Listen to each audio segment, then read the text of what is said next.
Trajeron grúas de 3 estados distintos, cables de acero tan gruesos como un brazo, 2 docenas de hombres acostumbrados a mover monumentos el doble de grandes. Y aún así, después de 70 años, la estatua de la Virgen del Rosario en la colina del Rosario no se movió. Ni un solo centímetro. Algunos dicen que fue un milagro. Otros, que una maldición. Está en lo más alto de Arroyo Santa María, Texas. Un pueblo tranquilo, olvidado entre campos ondulados y caminos bordeados de arces.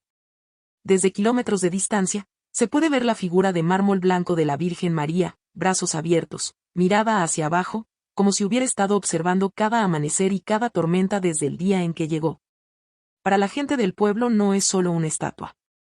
Es una centinela, una promesa tallada en piedra. Allí han llevado sus alegrías, sus dolores, a sus recién nacidos y a sus moribundos. Y por generaciones han susurrado una verdad sin pronunciar: a la Virgen de la Colina no se le toca. Nadie recuerda exactamente quién la colocó allí. No de la misma forma. Para doña Marta Grado, fue una familia de inmigrantes mexicanos que regresó de la guerra con nada más que fe y una deuda con Dios. Para el pastor Jaime, fue el párroco de aquellos tiempos, cuando aún había misa diaria y cada hombre del condado vestía traje para ir a la iglesia. Y para los adolescentes que suben escondidas en las noches de verano, simplemente siempre ha estado ahí, como la misma colina. Pero esas historias, aunque diferentes, conducen todas a una sola creencia: la Virgen eligió ese lugar y de ahí no se mueve. Entonces vinieron los planes. Folletos brillantes, reuniones del ayuntamiento a puerta cerrada. La propuesta tenía un nombre elegante: Retiro Espiritual y Resort de Santa María. La visión: traer turismo religioso a un pueblo en declive. En letra pequeña, tan pequeña que casi nadie la notó al principio, decía una sola línea: reubicar estatua existente para dar acceso a nuevo camino. El rumor comenzó en murmullos en la cafetería de Toño, entre cafés negros. Para el viernes, cada tienda de la calle principal lo comentaba. Para el domingo, el padre Brennan no podía terminar la misa sin sentir las miradas inquietas de sus feligreses. La mitad del pueblo veía una oportunidad de salir de décadas de pobreza. La otra mitad sentía un frío inexplicable, ese que te da cuando sabes que algo sagrado está por ser profanado. Y entonces comenzaron las historias.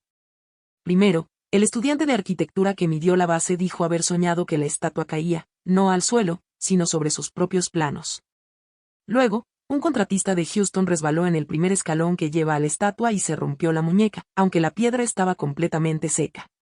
Después vinieron los rumores de la campana. Varios juraron haberla oído. Una campana de bronce antiguo, sonando una sola vez, profunda y lenta.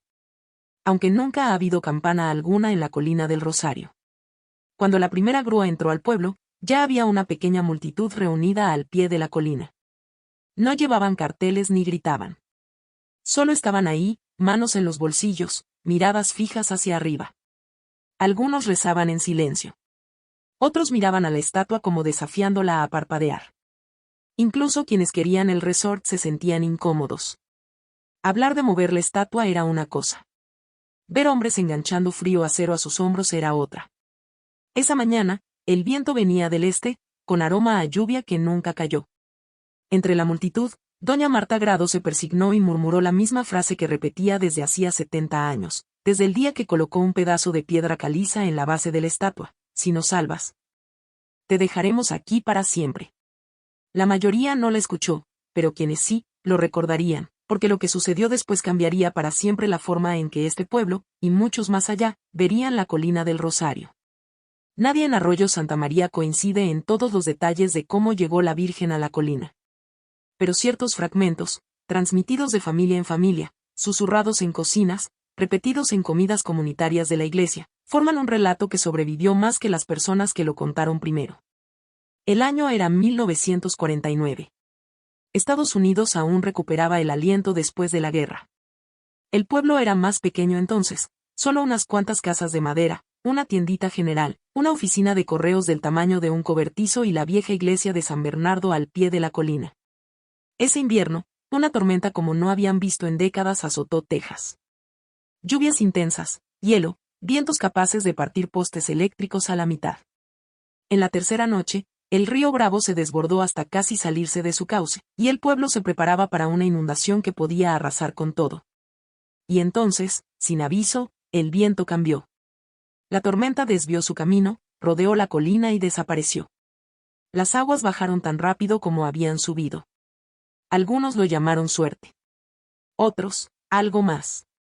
Entre ellos estaban Patricio O'Connell, veterano del Pacífico, y su esposa Elena. La tormenta cayó justo el día en que recibieron la noticia de que su hijo menor, dado por desaparecido en Okinawa, estaba vivo y volvía a casa. Para ellos no era coincidencia. Era una señal. Esa noche, Elena dijo a sus vecinos mientras servía un guiso de res a un humeante: le debemos una promesa. Ella salvó a nuestro hijo y salvó a este pueblo.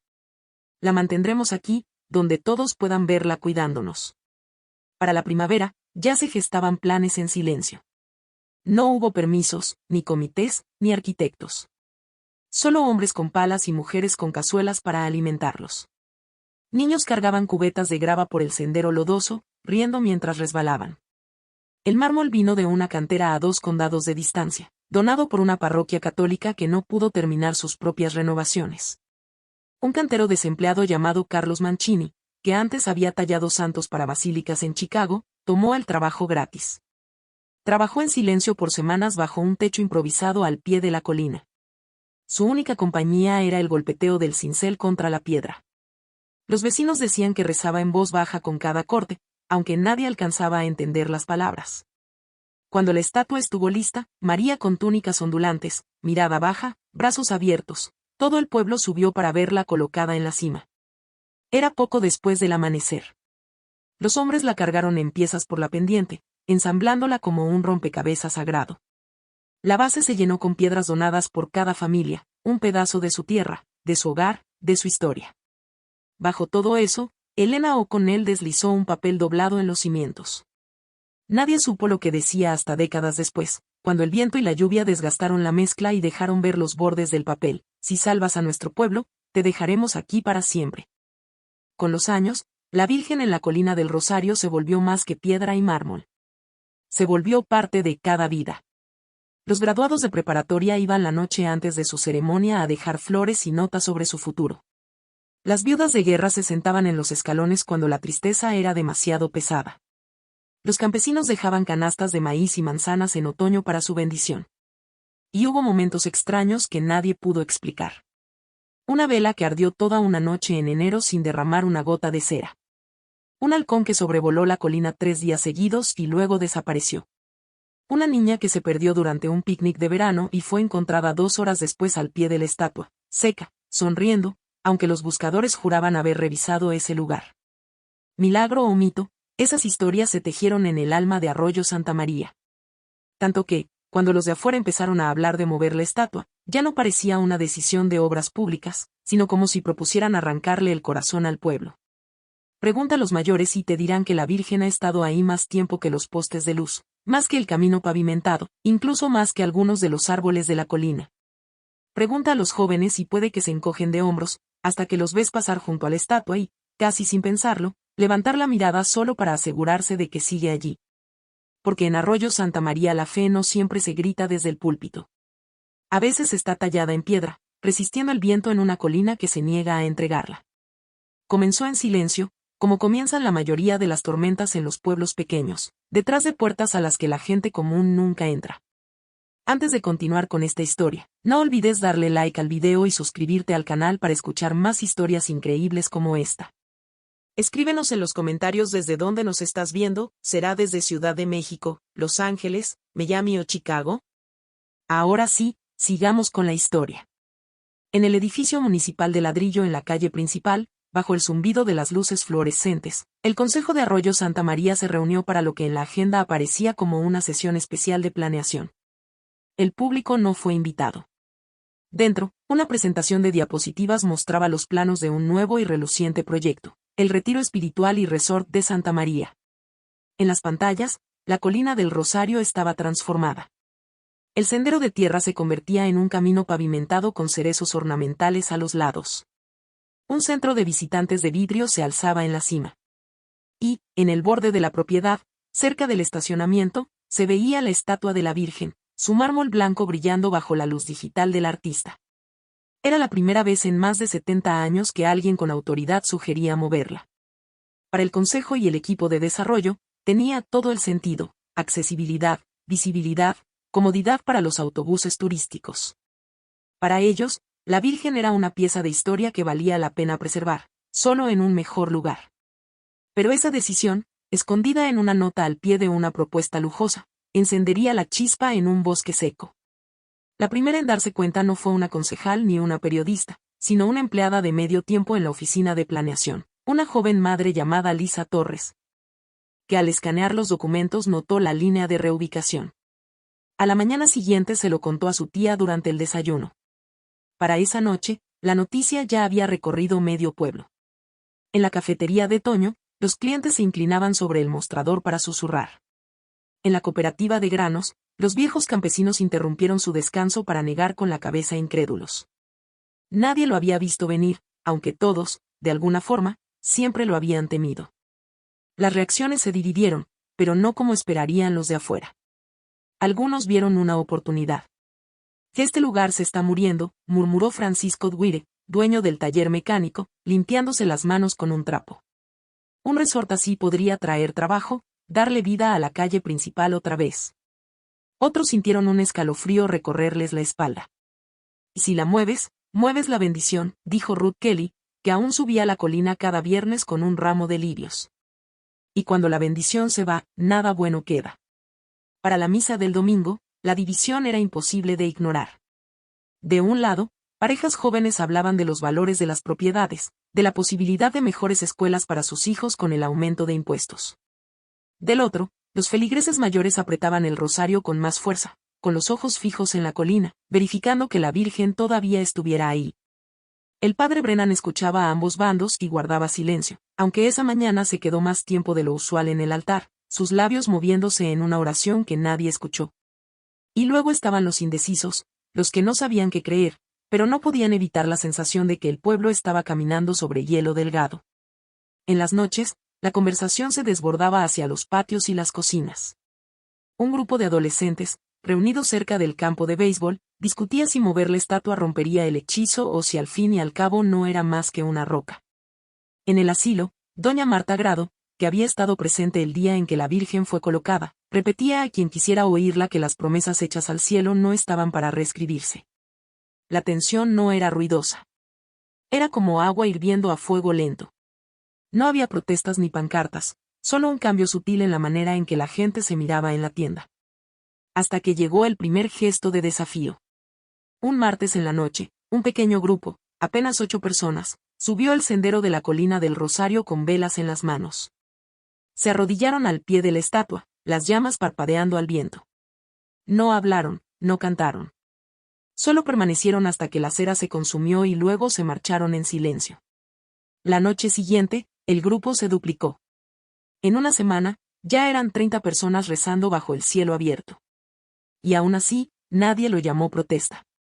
Era algo más callado, más firme. Mientras tanto, los desarrolladores enviaban topógrafos, hombres en polos y gorras de béisbol con portapapeles y medidores láser. Recorrieron la pendiente, tomaron fotografías, preguntaron cosas como, ¿cuándo se vació esta base? ¿Existe algún registro de permiso para esto?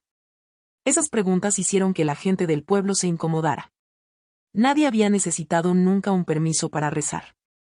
Fue durante una de esas visitas que un topógrafo se acercó a Ruth Kelly, aún de pie con sus lirios. «Señora, ¿sabe si existe alguna documentación sobre cómo llegó esta estatua aquí?», preguntó. Ruth solo sonrió con frialdad. «Sí», respondió. «Está escrito en piedra». Y se dio media vuelta. Esa frase corrió tan rápido como la noticia de la reubicación. El pueblo quedó dividido en 2 bandos claros. El primero, compuesto sobre todo por jóvenes empresarios y recién llegados, defendía que el cambio era necesario. Que el sentimiento no mantenía vivo a un pueblo. El segundo, formado por familias que llevaban generaciones allí, insistía en que no todo valor podía medirse en dólares. Y en medio de todo, la colina del Rosario permanecía intacta. La mirada de la Virgen seguía fija en el pueblo abajo, brazos abiertos, rostro sereno de mármol, como si ya hubiera visto antes este tipo de lucha y supiera exactamente cómo terminaría. Pero bajo esa quietud, algo estaba cambiando. Sutil, como una brisa antes de la tormenta.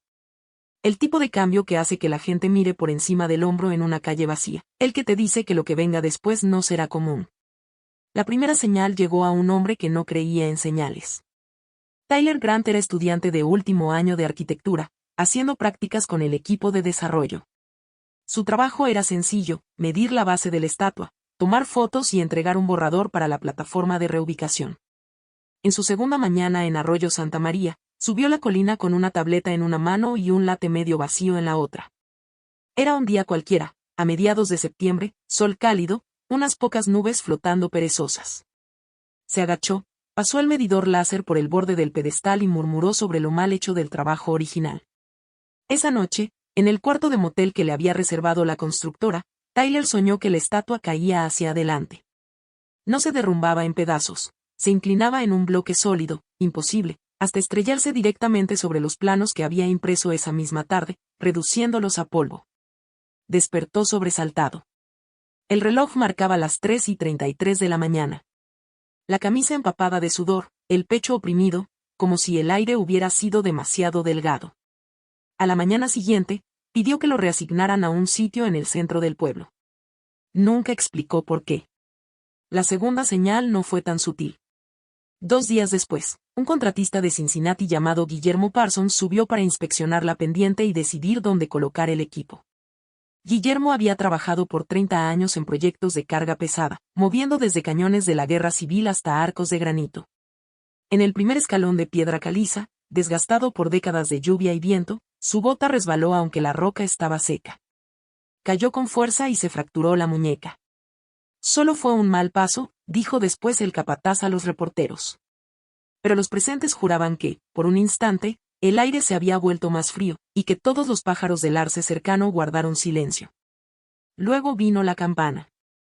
Era un viernes al atardecer, todavía con suficiente luz para ver las colinas hacia el oeste. Ruth Kelly estaba colocando lirios al pie de la estatua cuando la oyó. 3 toques lentos, profundos, metálicos. El sonido flotó en el aire más tiempo del normal. Ruth levantó la vista, esperando ver a alguien con una bocina portátil, pero no había nada. Ninguna campana, ninguna torre. Solo el cielo abierto y el leve olor a lluvia, aunque ninguna tormenta se veía cerca. Para el domingo, media docena de personas aseguraban haberla oído también. Siempre de 3 en 3, siempre al anochecer. Las rarezas continuaron. El padre Brennan, que nunca compartía visiones personales, confesó a un colega en Louisville que una noche se había despertado y vio una luz azulada moviéndose lentamente alrededor de la estatua. No era la vibración nerviosa de una linterna ni de un celular. Era un resplandor constante, circular, que se apagó en cuanto él se acercó a la ventana. Los adolescentes que subieron a la colina por retos nocturnos regresaron callados, reacios a hablar. Uno de ellos finalmente admitió haber visto a una mujer vestida de blanco parada a pocos pasos de la estatua, con el cabello ondeando en el viento, aunque el aire estaba completamente quieto. En el asilo, doña Marta Grado, demasiado frágil ya para subir la colina, le dijo a su enfermera que la Virgen había cerrado los ojos en un sueño que había tenido 3 noches seguidas. Algunos de estos relatos podían explicarse, o al menos eso argumentaban los desarrolladores. Ilusiones ópticas, imaginación desbordada, la tendencia del cerebro a conectar puntos donde no existen. Pero las explicaciones no detuvieron la corriente subterránea de inquietud que se extendía por Arroyo Santa María. Esa inquietud se profundizó cuando el mismo clima empezó a comportarse de forma extraña en la colina. En una tarde inusualmente cálida de octubre, la cuadrilla de topógrafos reportó ráfagas de viento helado que sacudieron sus varillas de medición y tiraron portapapeles al suelo.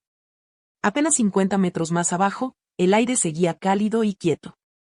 Una mañana, una joven madre llamada Jimena Ruelas llevó a su hijo de 2 años a dejar crisantemos por su abuelo difunto. A medio camino, el niño comenzó a reír y a señalar el espacio vacío junto a la estatua. En la mano de la señora, dijo. Jimena no pensó mucho hasta que notó que la palma de su hijo estaba tibia, como si alguien la hubiera sostenido, aunque el aire alrededor era fresco. Esa noche se lo contó a su esposo, él a su hermano, y a 3 más en el bar. Para el fin de semana, toda la historia corría por el pueblo. Y aún con murmullos y advertencias, El calendario oficial del proyecto no cambió.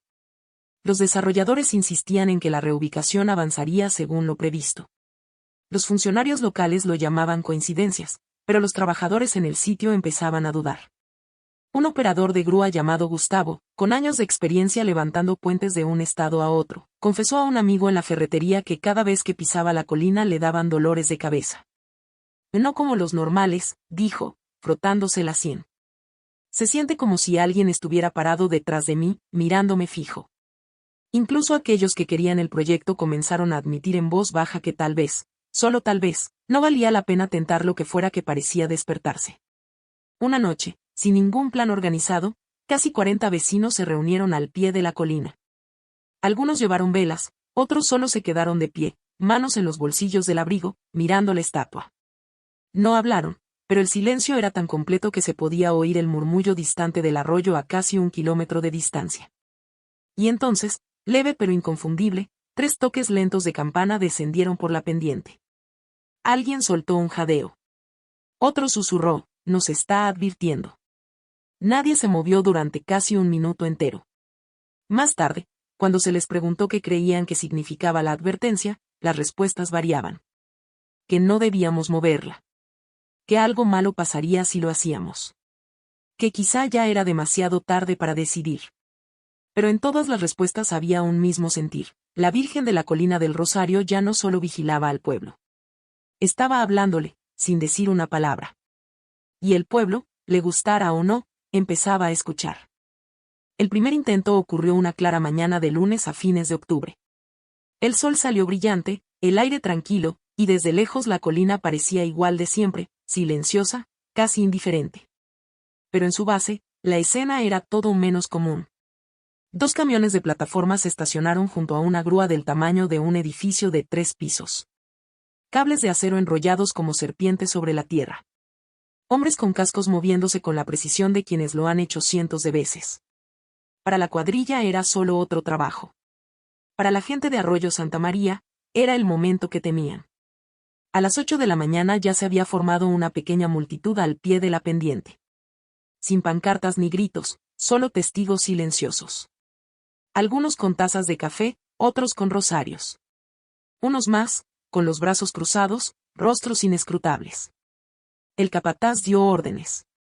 Los cables se colgaron sobre los hombros y se aseguraron alrededor de la base de la estatua, revisando 2 veces los nudos.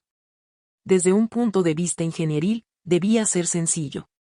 El mármol pesaba poco menos de 2 toneladas, dentro de la capacidad de la grúa. A las 8:27, el motor rugió. El cable se tensó, el brazo se elevó, y la estatua no se movió. El operador frunció el ceño, suavizó los controles, luego aumentó la fuerza. El acero gimió, el indicador de tensión subió, y con un chasquido violento, uno de los cables principales se soltó, azotando la tierra. Un obrero tropezó hacia atrás, casi rodando colina abajo. El capataz maldijo, ordenó cerrar el sitio y prometió que volverían al día siguiente. El segundo intento fue menos público. El martes, apenas amanecía, la cuadrilla regresó con nuevos cables, más pesados que antes. Llevaron además un camión con torno. El plan era levantar y girar la estatua hacia una plataforma esperando. Esta vez había pocos testigos, apenas un puñado de vecinos que se enteraron del inicio no anunciado. De nuevo, los cables se ajustaron, se dio la señal. El torno gruñó, la grúa se inclinó bajo la tensión, pero la estatua siguió firme. Lo único que se dio fue el camión, hundiendo sus llantas unos centímetros como si algo tirara hacia abajo. El operador apagó el motor. Los trabajadores intercambiaron miradas nerviosas, murmurando sobre peso muerto y mal terreno, aunque el suelo estaba seco y sólido. Para el tercer intento, los desarrolladores estaban impacientes. El jueves llegaron con refuerzos, otra grúa, más hombres, un tráiler reforzado para cargas pesadas. Ahora el plan era excavar alrededor de la base, liberar los cimientos y luego levantar. La retroexcavadora comenzó, su pala mordiendo la tierra junto al pedestal. A los 25 centímetros de profundidad, la máquina empezó a sacudirse con violencia. El operador juró que sintió la pala retroceder como si hubiera golpeado a algo vivo. Segundos después, un crujido fuerte rasgó el aire y el brazo hidráulico se detuvo en seco. Un chorro delgado de fluido hidráulico salió silbando, empapando las botas del operador. Se detuvo el trabajo otra vez. Revisaron piezas, cambiaron válvulas. Nada en la maquinaria explicaba la falla repentina. Ya los rumores corrían más rápido que las máquinas. Se hablaba de los sueños a las 3:33 de la mañana, de la campana, del viento frío que nunca llegaba al pueblo abajo. El cuarto intento ni siquiera pasó de la preparación. El sábado por la mañana, mientras aseguraban las correas, el clima cambió. Sin nubes, sin aviso. Solo una ráfaga tan fuerte que los planos salieron volando colina abajo como pájaros asustados. Cascos resonaron en las cabezas. Algunos trabajadores se apartaron de la estatua, jurando que el viento era más frío que el hielo. «Vamos a terminar esto ya», gritó el capataz. Nunca lo lograron. Sin trueno, sin nubes de tormenta, un solo rayo cayó a menos de 5 metros de la base. El sonido fue ensordecedor, el destello cegador. Un hombre cayó de rodillas tapándose los oídos. Otro rodó hacia atrás, ileso pero pálido. El capataz tomó la radio. «Apágalo, ahora». Para la tarde, el equipo pesado ya se cargaba de nuevo en los tráilers. Los desarrolladores enviaron un comunicado breve al periódico local, citando problemas técnicos inesperados y prometiendo revisar protocolos de seguridad antes de reanudar. Pero todos en la colina esa semana sabían la verdad. Entre la cuadrilla, nadie quería volver a intentarlo. Un operador pidió traslado fuera del estado. Un soldador renunció en el acto. Y aún así, la estatua permaneció igual que siempre. Brazos abiertos, mirada baja, superficie intacta, como si los cables de acero nunca la hubieran tocado. La gente del pueblo no celebró. No hubo vítores ni discursos triunfales, solo miradas de complicidad entre vecinos, y unas cuantas velas más ardiendo a sus pies. Una tarde, Ruth Kelly subió sola, con un ramo de lirios en brazos. Se detuvo a unos pasos de la base, se inclinó y limpió la tierra del borde de los cimientos. Luego susurró algo que nadie más escuchó. Quienes la vieron dicen que sonrió levemente al bajar. Si esa sonrisa era alivio o advertencia, dependía de a quién se le preguntara. Cuando empezaron a llegar llamadas desde Arroyo Santa María, la mayoría de los medios las desestimaron como drama de pueblo chico. Excepto el Courier-Ledger, un periódico regional de Louisville conocido por sus crónicas humanas. Así fue como Eisen Cole entró en la historia. A los 28 años, todavía lo consideraban el muchacho en la redacción. Agudo, ambicioso, pero escéptico hasta la médula. Se había hecho un nombre desmantelando leyendas urbanas, casas embrujadas que resultaban infestadas de moho, curas milagrosas que no eran más que suplementos reempaquetados. Cuando su editor deslizó un expediente delgado sobre su escritorio, 3 correos impresos, unas cuantas fotos de celular de la colina del Rosario, Eisen alzó una ceja. «Una estatua que no pueden mover», dijo. «¿Quieres que escriba sobre eso?» El editor se recostó en su silla. «Quiero que encuentres la verdad. Escríbelo. Mata el mito. Esa es tu especialidad, ¿no?» Eisen condujo hacia el pueblo un jueves por la tarde. Llevaba una camisa azul marino con las mangas arremangadas, gafas de sol enganchadas en el cuello, y una bolsa de cámara en el asiento del copiloto. Esperaba un lugar adormecido aferrado a una reliquia, desesperado por atención. Lo que encontró fue un ambiente más silencioso y pesado de lo que había imaginado. La calle principal estaba bordeada de fachadas de ladrillo, algunas tapiadas, otras todavía abiertas. La gente caminaba despacio, los ojos desviándose hacia la colina casi sin darse cuenta. La estatua, visible desde casi 1 kilómetro, parecía anclar el horizonte. Sus primeras entrevistas fueron amables, pero cautelosas. En la cafetería de Toño, una mesera llamada Carla le sirvió café y respondió con medias sonrisas. «Escribe lo que quieras, cariño», dijo. «Pero no te burles de ella». En la cooperativa de granos, un granjero retirado ofreció una advertencia parecida. «Y créelo o no, eso es asunto tuyo. Pero nunca te mofes de la Virgen. Eso nunca acaba bien». Nadie intentó convencerlo de milagros. Nadie le metió fotos en la cara. Era como si todo el pueblo hubiera decidido que no debían convertirlo, solo asegurarse de que entendiera los límites. Esa primera noche, Eisen se registró en el único motel del pueblo. Revisó las tomas que había hecho de la colina desde varios ángulos. En el minuto 7 del segundo video, algo titiló detrás de la estatua. blanco, rápido, como tela atrapando la luz. Congeló el cuadro, hizo zoom. Podía ser un reflejo. Podía ser nada. A la mañana siguiente subió solo la colina del Rosario. El aire estaba fresco, la hierba húmeda. Se detuvo a los pies de la estatua, libreta en mano, anotando detalles. Mármol desgastado, marcas de cincel apenas visibles en los pliegues de la túnica. Una grieta delgada en la base que parecía ir más profundo de lo normal. A mitad de sus notas, una anciana con abrigo de lana apareció a su lado. «Usted es el reportero», dijo, sin preguntar. Isen asintió. «¿Qué va a escribir sobre ella?» «Aún lo estoy averiguando», respondió. Ella lo estudió por un largo instante, y luego dijo, «No escriba para probar. Escriba para escuchar. La Virgen no necesita defensa. Solo necesita comprensión». Y sin más, bajó la colina sin volver la vista. Esa noche, Isen planeó un vuelo de dron para capturar tomas aéreas de la estatua. El clima era perfecto. Cielos despejados, poco viento. Pero a los 15 segundos del ascenso, la transmisión se congeló. La batería pasó de 86% a 0 en un instante, y la máquina cayó del cielo. Cuando la recogió, nada estaba roto, salvo un detalle inexplicable: la batería ahora marcaba llena. Durmió mal. A las 3:33 de la mañana, un sonido lo despertó. No era fuerte, pero sí profundo, como una campana escuchada bajo el agua. Se acercó a la ventana. La colina del Rosario apenas era visible a la luz de la luna, pero la silueta de la estatua era inconfundible, firme como lo había estado por 70 años. Al cuarto día, Isen dejó de intentar encajar la inquietud del pueblo en cajas periodísticas ordenadas. Seguía tomando notas, seguía filmando, pero sus preguntas cambiaron.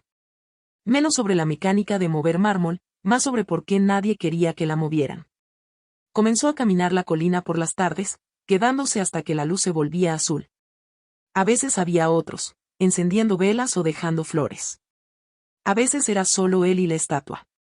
El escepticismo no había desaparecido, pero se transformaba en algo que aún no sabía nombrar.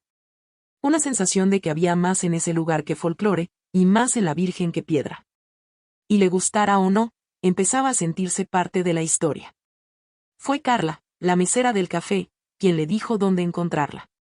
La última casa en la calle Sauce, dijo, rellenando su café. Porche blanco, mecedora. Si alguien sabe la verdad sobre la Virgen, es doña Marta Grado. Marta tenía 91 años, frágil de cuerpo, pero firme de mirada. Sentada en ese porche como si la hubieran tallado ahí, envuelta en un chal tejido, observaba la colina como otros miran el mar. Cuando Isen llegó, no preguntó quién era ni por qué venía. Solo señaló la silla vacía a su lado. ¿Quieres saber de dónde vino?, dijo. No fue una pregunta. Isen asintió. Los ojos de Marta se posaron en la colina del Rosario, y por un largo momento no habló. El viento levantó la orilla de su chal. Fue en el invierno del 49, comenzó, con voz baja pero clara. No teníamos mucho en Arroyo Santa María por entonces. Ni caminos pavimentados, ni supermercado, apenas lo justo para llenar la iglesia los domingos. Pero nos teníamos los unos a los otros y teníamos esa colina. La gente decía que era el punto más alto del condado, y que en los días despejados se alcanzaba a ver el río brillando a 30 kilómetros. Ese enero, una tormenta llegó para tragárnoslo todo. Días de lluvia, hielo tan grueso que partía ramas, viento que aullaba como si desgarrara el cielo. El río subió rápido, demasiado rápido, y todos sabíamos que era cuestión de horas antes de que se desbordara. Marta se inclinó un poco hacia adelante, las manos entrelazadas. Y de repente, se detuvo. El viento cambió, el agua bajó, y la tormenta se fue hacia el este.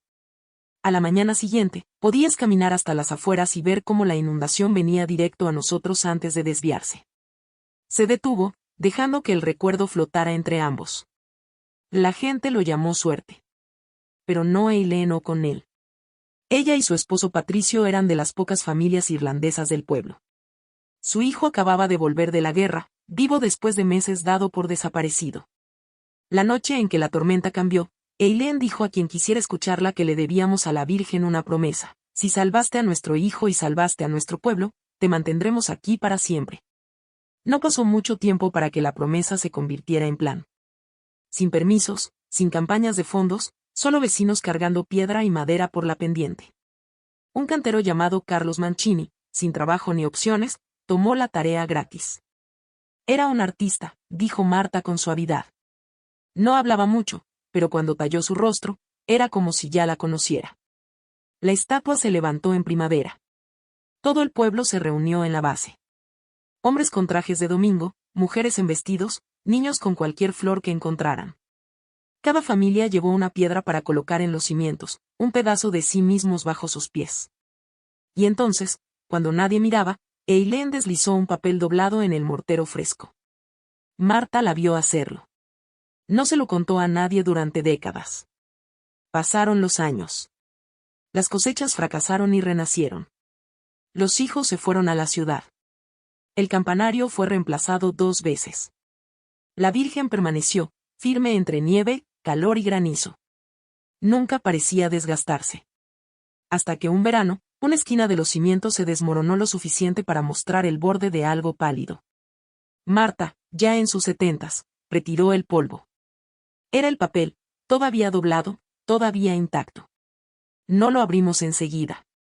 No parecía correcto. Pero Eileen estaba en sus últimos días, y lo pidió. La carta era simple.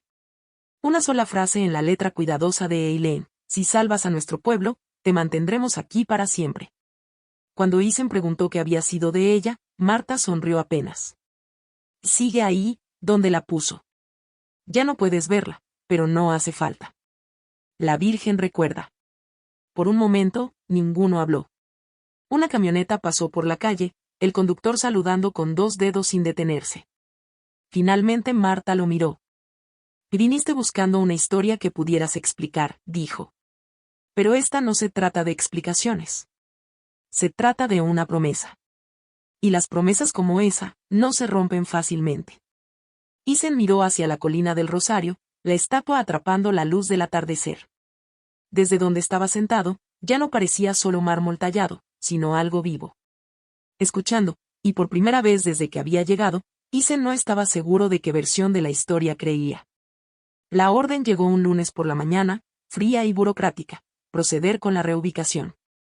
Sin condiciones, sin retrasos. Para el jueves, la colina del Rosario ya no parecía una colina. Parecía un campo de asedio. 3 grúas se alzaban contra el cielo como torres de sitio. Camiones de plataforma ocupaban el camino de acceso. Una docena de hombres con chalecos fluorescentes se movían entre bobinas de cable y montones de madera, sus radios escupiendo estática. Era la cuadrilla más grande que el pueblo había visto.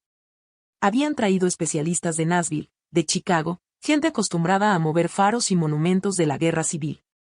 Para ellos, era solo otro trabajo. Para la gente que miraba desde la base, se sentía como una invasión.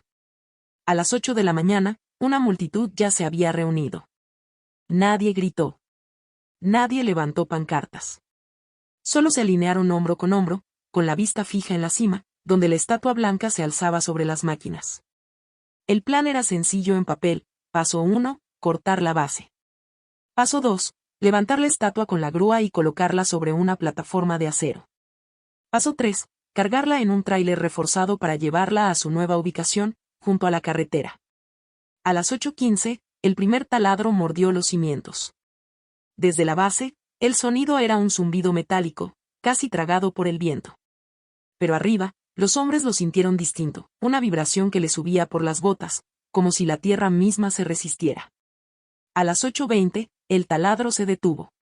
No trabado, no roto, simplemente dejó de girar, aunque el motor rugía a toda fuerza. Llamaron al segundo taladro. Duró 12 segundos antes de que la broca se partiera en 2. La multitud abajo se movió inquieta. El capataz decidió saltarse el paso. Enganchar la grúa directamente, ver si la estatua se movía. Correas de nylon pesado se deslizaron bajo los brazos abiertos de la Virgen, aseguradas con grilletes de acero grandes como anclas. Desde su cabina, un operador llamado A levantó el pulgar. La grúa gimió, las correas se tensaron, y por primera vez en más de 70 años, la estatua se inclinó apenas una fracción, 1 o 2 centímetros. La multitud contuvo el aliento, mitad asombro, mitad miedo. Entonces vino el viento. No era viento de tormenta. No había nubes, ni olor a lluvia. Era una ráfaga fría desde el oeste, cortante, metálica. Al maldijo en su cabina. Sus controles parpadearon, el indicador de presión hidráulica bajó sin razón. La grúa tembló. Las correas se aflojaron y un sonido como un gong resonante descendió por la colina. Los trabajadores se congelaron. También la multitud. Volvió a sonar. 3 campanadas profundas, lentas, deliberadas. Ninguna campana estaba en esa colina. Pero el sonido era lo bastante real como para vibrar en las costillas. Al lo intentó de nuevo. La grúa se alzó medio pie antes de que todas las alarmas de la consola se encendieran. Sobrecarga, falla hidráulica, descarga eléctrica. El motor murió en una bocanada de humo negro. El capataz pidió la grúa de respaldo. El operador apenas extendía el brazo cuando la radio en su cadera chilló con un ruido agudo. La arrancó de su cinturón. La carcasa estaba caliente al tacto. Entonces, un rayo. Blanco, azul, cegador. Partió el cielo y golpeó el suelo a 3 metros de la estatua. No había nubes, no había aviso. Solo la descarga, quirúrgica y brutal. Un obrero, un herrero llamado Jaime, fue lanzado hacia atrás. Cayó duro, pero consciente, con los ojos desorbitados, insistiendo en que, un instante antes de caer, sintió una mano en el pecho. Una mano pequeña. Tibia. El capataz no pidió otro intento. Ordenó apagar todas las máquinas y evacuar la colina. Abajo, la multitud quedó en silencio. Algunos se persignaron. Otros se quedaron mirando, como tratando de memorizar exactamente cómo lucía la estatua en ese momento, inmóvil, intacta, su rostro de mármol sereno bajo un cielo que, de pronto, volvió a la calma. En menos de una hora, la colina estaba vacía. Las grúas, los camiones, los hombres, todos se habían ido. Solo quedaban huellas de llantas en la hierba y algunos cables enrollados como piel muda. Para el anochecer, lo único que se oía era el crujir de las hojas. Velas comenzaron a aparecer al pie. 1, luego 3. Al final, un anillo de luces titilantes rodeaba el pedestal. Nadie supo quién lo empezó. Esa noche, una lluvia fuera de temporada barrió el pueblo. 15 minutos de cortinas plateadas que empaparon las calles y brillaron en la luz de las velas en la colina. A la mañana siguiente, todo estaba seco. Los cables desaparecieron. Las grúas habían sido llevadas. Y la Virgen seguía en el mismo lugar de siempre, con los brazos abiertos, la mirada hacia abajo sobre el pueblo. El proyecto nunca fue cancelado oficialmente. Los desarrolladores no emitieron comunicado alguno. Pero la maquinaria nunca volvió. Los que estuvieron ahí dirán que fue un fallo de ingeniería. Nada más. Pero pregúntales a los otros, a los que oyeron las campanas, a los que sintieron el viento frío, a los que vieron el rayo caer de un cielo despejado, y te dirán que la Virgen de la Colina del Rosario dio una respuesta clara. No fue no. Fue, no lo intenten otra vez. Después del último intento, la colina quedó en silencio. No un silencio repentino, sino el que crece poco a poco hasta que notas que falta algo. Ya no había motores, ni voces de hombres midiendo y taladrando, ni cables de acero arrastrados por la hierba. Solo el viento entre los arces, el crujir de botas de quienes aún subían, y el murmullo ocasional de una oración. El ayuntamiento no dio anuncios. La fecha de reubicación simplemente desapareció de la agenda. Los carteles brillantes del Retiro Espiritual y Resort de Santa María fueron retirados de los escaparates, uno por uno. Para el pueblo, ese silencio decía más que cualquier comunicado. En las semanas siguientes, la vida en Arroyo Santa María volvió a su ritmo. Pero no era igual que antes. Quienes habían defendido el proyecto ya no hablaban de oportunidades con la misma convicción. Algunos evitaban el tema. Otros, sin hacer ruido, comenzaron a unirse a las caminatas vespertinas hacia la colina. Ruth Kelly, que llevaba décadas llevando lirios cada viernes, notó algo distinto. Más pasos en el sendero. No solo de los mayores, también de parejas jóvenes, adolescentes, niños tomados de la mano de sus padres. Algunos llevaban flores. Otros nada, solo unos minutos para estar ahí. Incluso Isen Cole cambió. El periodista que había llegado con la seguridad arrogante de un escéptico ahora llevaba un cuaderno lleno no de reportajes, sino de líneas que sonaban a plegarias. Nunca admitió creer en milagros. Pero cuando le preguntaban por qué seguía en el pueblo semanas después de terminada su asignación, respondía: algunas historias tardan más en terminarse. Comenzó a asistir a las reuniones vespertinas, no como reportero, sino como un rostro más en el círculo. Encendía velas, escuchaba los himnos suaves, aprendía los nombres de quienes habían vivido moldeados por la Virgen en la colina. Y aunque la reubicación había sido abandonada, la colina misma empezó a cambiar, no en forma, sino en cuidado. Voluntarios nivelaron el sendero y lo cubrieron de grava. Una pequeña mesa de madera apareció junto al pedestal para flores y notas escritas a mano. Nadie se atribuyó a haberla construido, pero todos la usaban. Incluso doña Marta Grado, demasiado frágil ya para subir sola, insistía en que su sobrina la llevara una vez al mes. Sentada en una silla plegable, sus ojos no se apartaban del rostro de mármol. Y no se trata de ganar, le dijo a Isen una tarde, su voz suave contra el viento. Se trata de cumplir tu palabra. La discusión sobre la estatua había dividido al pueblo. Pero en el silencio posterior, algo nuevo echó raíces. La colina dejó de ser un simple hito y se convirtió en una promesa renovada. No solo la del oso con él en 1949, sino un entendimiento compartido: hay cosas que no se guardan por rentables, sino por sagradas. La Virgen no se movió. Pero la gente sí. Los turistas comenzaron a llegar. No en autobuses, sino en parejas, en familias pequeñas, en visitas discretas. Algunos tomaban fotos. Muchos solo se quedaban en silencio, esperando quizá escuchar las campanas. Una tarde de otoño, justo antes del atardecer, toda la colina se bañó en luz dorada. Las velas titilaron, las hojas de arce se mecieron, y el mármol blanco atrapó los últimos rayos del día. Isen estaba entre la multitud reunida. Su cámara seguía en la bolsa. En su cuaderno escribió una sola frase: no es que no pudiera moverse. Es que no debía moverse. Abajo, el consejo guardaba silencio. Los desarrolladores nunca regresaron. El proyecto quedó archivado. Para Arroyo Santa María, eso fue suficiente victoria. Y para la Virgen en la colina, solo otro capítulo en una vigilia que ya abarcaba generaciones. Hoy, quienes la visitan ya no hablan de rayos ni de vientos ni de campanas. Hablan de la vista desde lo alto, de la quietud, de cómo, si te quedas lo suficiente, casi puedes sentir al pueblo respirando bajo tus pies. Y quizá ese sea el verdadero milagro. No una estatua que se niega a moverse, sino una comunidad que eligió quedarse quieta con ella. Así que si alguna vez te encuentras manejando por las carreteras de Kentucky y ves un destello de mármol blanco sobre la arboleda, detente, sube la colina, párate a sus pies.